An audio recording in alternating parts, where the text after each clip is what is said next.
Let me help. Now, before I start this video, I just want to inform you that there are 3 previous parts to this video where I cover who Andy Kaufman is, his rival, and the art behind his act. There's a link to that video below. Now, let's move on to part 4. Sadly, the multi-talented song and dance man died of lung cancer in an age of only 35 years old.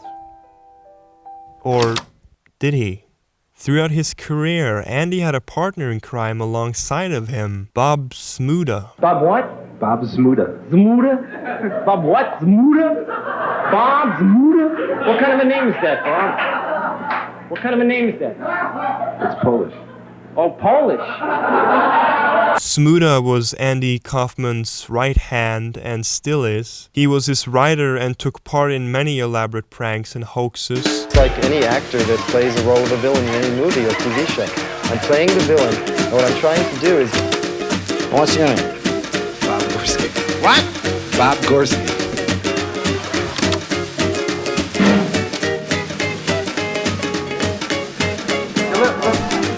Let me help.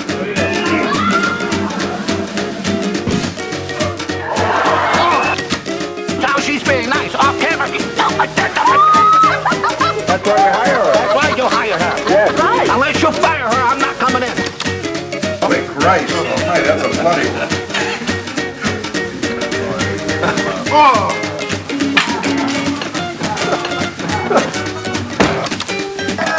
Tony, very nice job. Thank you very much. He even wrote a book about their joint ventures in 1999 titled Andy Kaufman Revealed, which was praised as the ultimate insider's look into Kaufman's life. In 2014, Bob Zmuda wrote another book on Andy titled Andy Kaufman, The Truth Finally, which states that Andy's death was performed as a sort of last ultimate prank, and that it wasn't the performer Andy Kaufman that died, but the performance. Zmuda then goes on to say that Andy is still alive and soon will reveal himself, as the upper limit of the prank was 30 years. Now, 7 years later, Andy have yet to reveal himself to the public, making it seem like the actual prank was maybe just a marketing ploy directed at conspiracy theorists and Kaufman fans alike for Zmuda to sell more copies of his book. I mean, Bob Zmuda is himself a performance artist. He has also mentioned in the past that Andy offered him money before his death prank,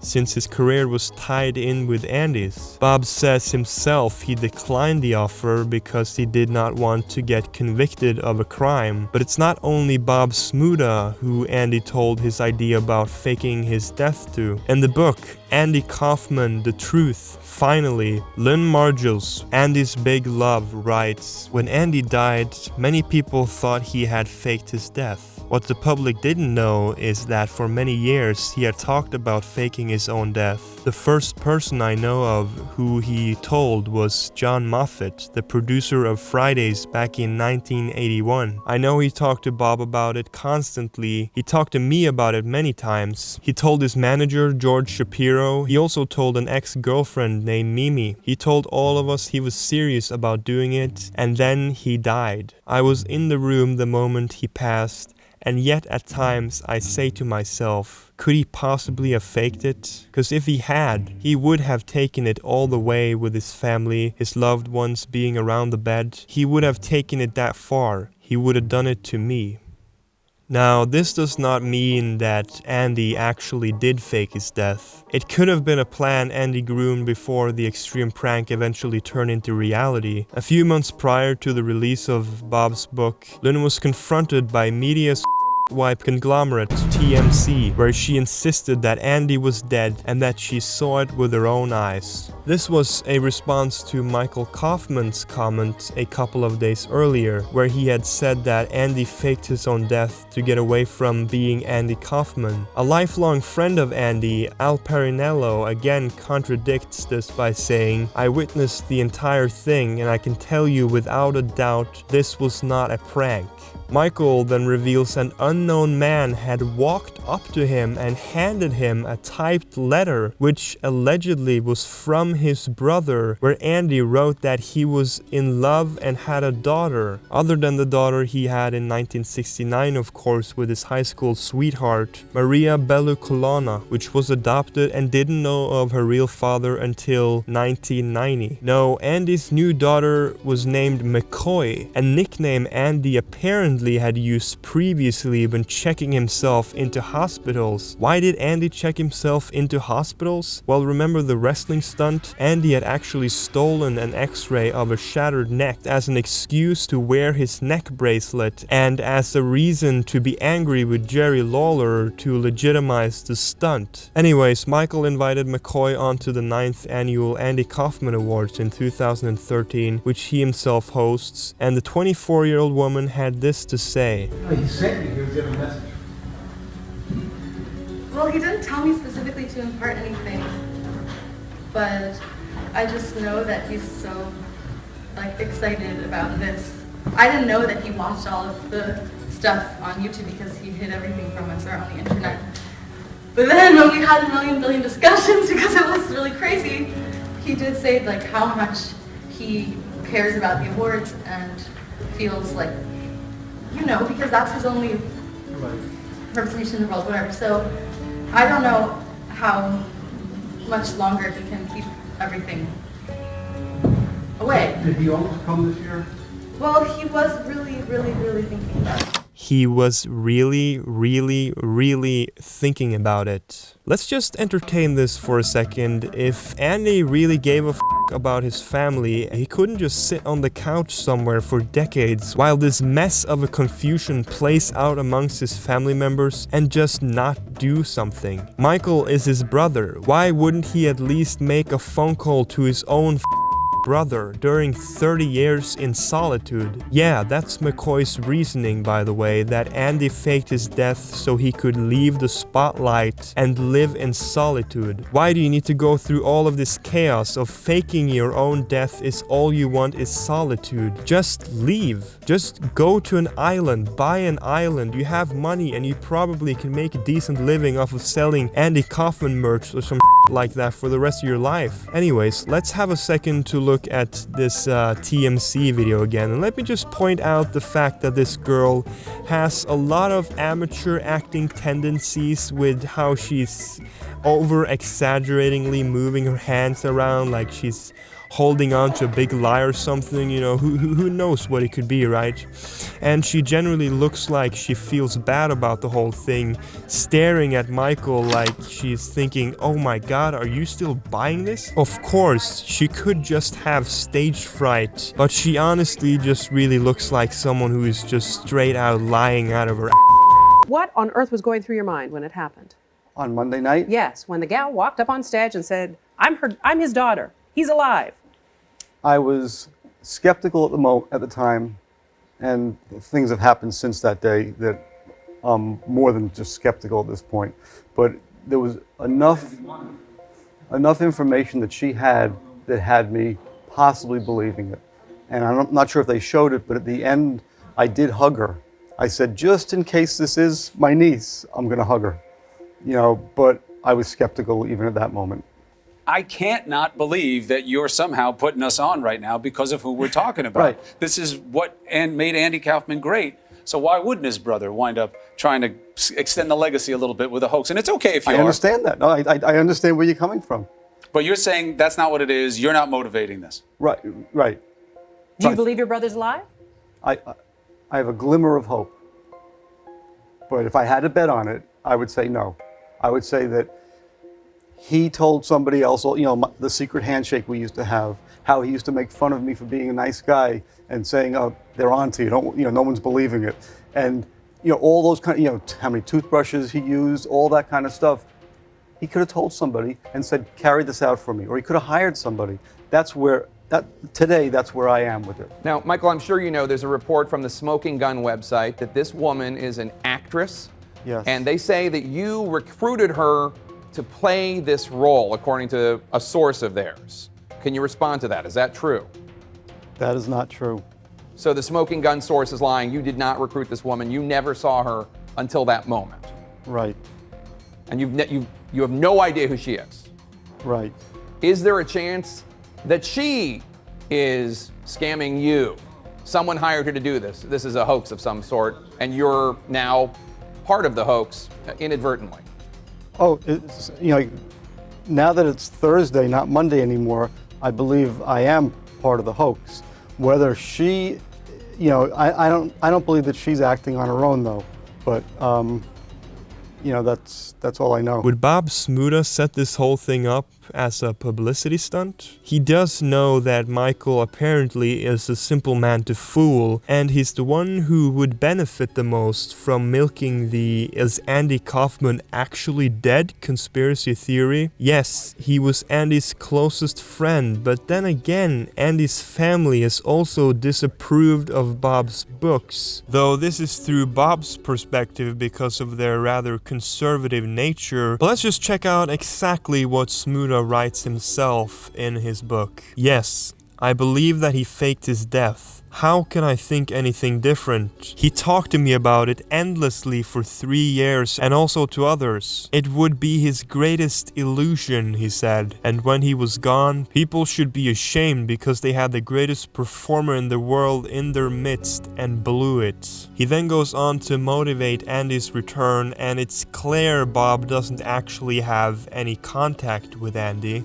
It's rather of sheer belief he cannot accept the fact that he's dead, and for good reason. Of course, this could be the prank though. What if Andy knew about his decease years prior and just couldn't reveal the truth, letting the prank be a present belief that Andy never died, which isn't untrue in itself. A performer like Andy never dies in our memories, so whether he is physically alive still isn't really what's most important, but rather the impact he had left behind, how he let people experience comedy from a new perspective. Andy's history is large and rich, and the conspiracy theory surrounding his death is so vast that I won't go into everything here, but if you do wish to go further down the rabbit hole, I strongly recommend you read the book Andy Kaufman, The Truth Finally. It's written with heart and in rich detail, ultimately praising Andy for the special individual he was, as well as delving deep into how Andy actually would have faked his death, how Bob wanted Nick Cage to play Andy, and how Milos Forman wanted Edward Norton, Danny DeVito's desperate attempt to experience Andy's funeral after the fact, Stanley Kaufman's desperate grasp for screen time in the movie, Jim Carrey's great prank on Hugh Hefner, and much, much more. A truly funny and insightful read I myself finished in just 2 days, and I would recommend it if you do want to dive deeper into the whole conspiracy theory. Maybe you like conspiracy theories, I don't know.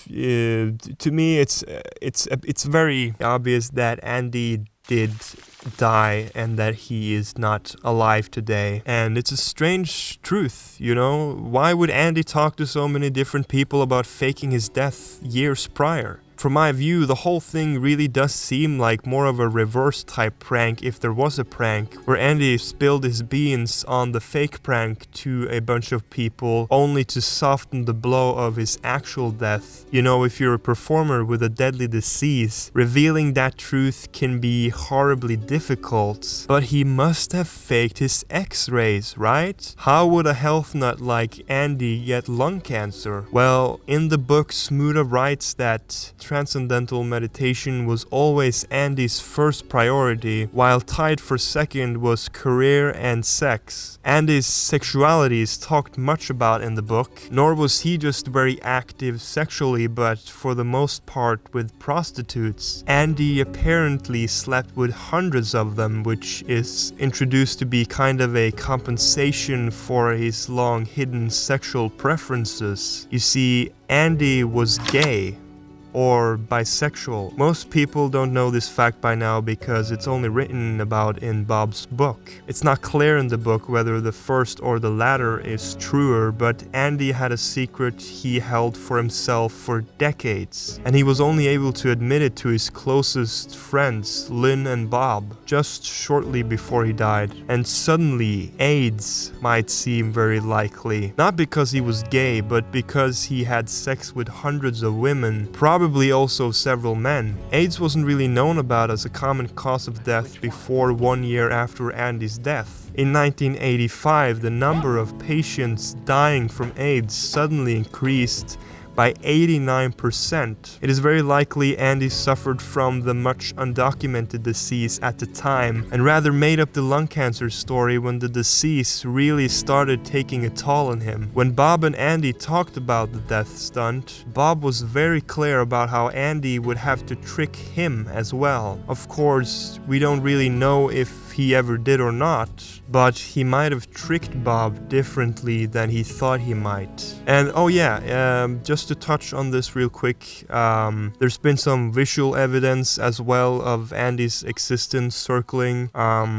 but you would probably have to be a pretty hardcore conspiracy theory nut to find any of this pixelated shit to be plausible at all. I mean, it's just some random footage of some random guy. You can't really call this evidence of Andy's existence in any way. You know the fact that everyone has doppelgangers, right? But you know, if you're still really into the whole conspiracy theory at this point, there's apparently a movie being filmed about it as we speak. So stay tuned for that, I guess. I don't know anything about it, but maybe it will reveal something mind-blowing. Let's not jump to any conclusions here. It might be an extremely mind-blowing experience. Maybe Andy Kaufman is even in the movie, and you know, if that's the footage that I just showed you, or if that's old footage, or if that's actual real-life footage, we don't know. But you know, I bet a lot of people are going to watch this film just because the implied conspiracy theory. Anyways, this video was of course supposed to be a tribute to the great eccentric performance artist and not really a conspiracy theory debunking video. You only really need one of those. So without further ado, let's have our good old pal Andy finish this charade with what he does best, you know, by singing and dancing his heart out. Ladies and gentlemen, Anthony Kaufman.